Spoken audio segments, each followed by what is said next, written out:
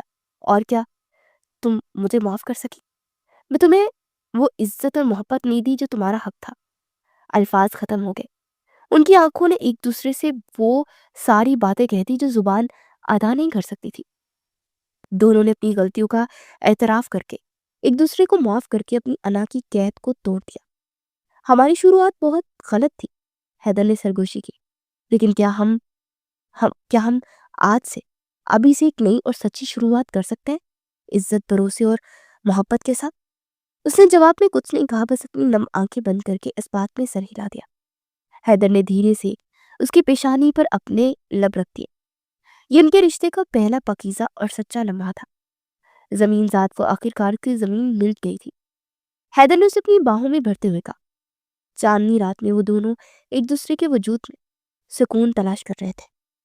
ان کا سفر نفرت، تکبر سے شروع ہوا تھا، لیکن غلطیوں کا اعتراف اور معافی انہیں ایک ایسی محبت کی منزل پر لے گئی تھی جو کسی بھی سطحی پسماندگی سے کہیں زیادہ گہری اور مضبوط تھی۔ مہر پور کا مستقبل اب روشن تھا، کیونکہ اب دو قابل رہنما مل گئے تھے، ایک زمین ذات اور ایک اس کی ہم قدم ذہین ساتھی۔